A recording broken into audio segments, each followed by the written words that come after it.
DeadMoney KD. The name hits different. Like, what's the real meaning behind it? And be straight, no cap. Like, what's the meaning behind it? I was making a clothing line, and I was about to call it. I was 114 KD at first, so I was making a clothing line. I was about to make it like 114 something, and my homeboy told me like, everything you do don't gotta be 114. You can make a branch off of that. Yeah. So I was like, I need to come up with something with the clothes. I'm thinking dead presidents. I'm like, man, everybody do dead presidents. I'm gonna do dead money. Facts, And I just did dead money. And then everybody, I changed my name, my Facebook name to Dead Money to sell the shirts, basically. Yeah.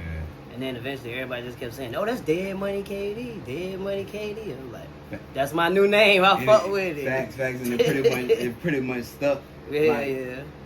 Like, who kind of gave you that first name? Like, that kind of inspired that KD, or is that part of your original name? Nah, I was Kid K.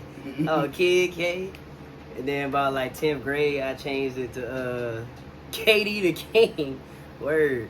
But then I didn't even want to be KD the King. Everybody kept saying be KD something, KD something, KD. And I'm like, it's already a basketball player named KD. But then eventually I'm like, man, fuck that. That's me. I'm KD. So, facts. So you kind of made it plain and simple. So like, as far as talking like studio politics, like what was the craziest or fakest studio session you ever sat in on, and what made you realize certain people not cut for being a rapper?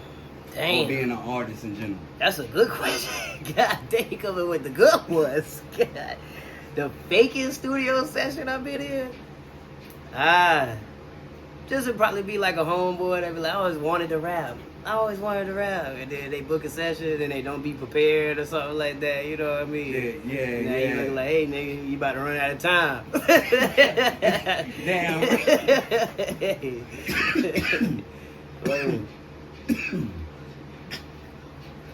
Yeah. Word. But like when you sat in on that session, did you want to help them, or was you like kind of trying to rush them about there? Because I know you just said like, come on, you know your time about to run out. Right. Like, because I don't know, different people are different. Like certain people don't come straight forward with their homeboys. Like, was you like, all right, bro, time coming up, this shit ain't hitting like it's hitting, or was you like a different way? I'm a goddamn Leo, so I'm a motivator. So I'm gonna motivate your ass. Look, hey, I'll be like, hey, bro. It won't work. Say this, or change that last bar. Like, I'm gonna keep it a bean with you. Like, yeah. You know what I'm saying? But motivatingly, if that's a word, motivatingly, you feel me? Yeah. Like, I'm not gonna downplay your shit. I'm gonna be like, hey, bro, come on, we gotta turn up. You gotta do this a little harder. Yeah. You know what I mean? And if we don't finish, I'm gonna be like, hey, bro, we'll come back next time. Facts. So when did I know you wear a lot of hats. You're a rapper, you know, you're a promoter, you do the podcast. Like, if you can tell me which one is more, how would I say, stressful than the other?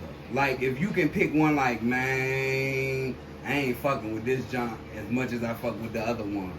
The most stressful gotta be engineering. But I love engineering though, but it gotta be the most stressful because you're dealing with more people. And you're dealing with people that got different interests and different likes, different preferences. You feel me? Yeah. So like, it's gonna build you to be stronger and make you get more knowledge and knowing, you know what I'm saying, the field, but it's a little stressful. Alright, so let's keep it real off the rip. Like, what was your first moment in life where you knew, you know, the survival was real in the music industry, and how did music become more than just, you know, a fantasy?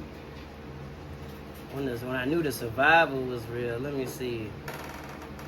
Damn, I don't know. Like, I've been rapping for a minute, you know what I mean? Since I was 9 or whatever. Yeah. So like, I've been trying to take all the opportunities I can. Somebody tell me they trying to do something, I'm gonna try to fuck with it. But it's been plenty of times back in the day where somebody will promote like a whole bunch of ideas, like, oh, you about to get some money off this show, or you about to do this, and then that shit don't come through. And then I realized, hey, you gotta do that shit for real on your own, damn near. Yeah. And just take the advice and try to take the opportunity. You know what I'm saying? Yeah. So how long you been rapping now? Like, how long you been actually taking it serious? Since I was 9 years old. I made my first song when I was 9. taking it serious. What was the name of it? What was the name? That shit was called Bling Bling. Money is my thing. I was a hot boy, all Lil Wayne back in the day. Fact. Hey. Mm. I showed how I rap, so give me some doubt. Stop playing Hey, with bruh. I was 9 talking about pulling up in that Cadillac. Flexing. Nigga, no, you ain't got no Cadillac. So now, At 9 years old. Hey. so now that you done got older and you started taking it, you know, more serious.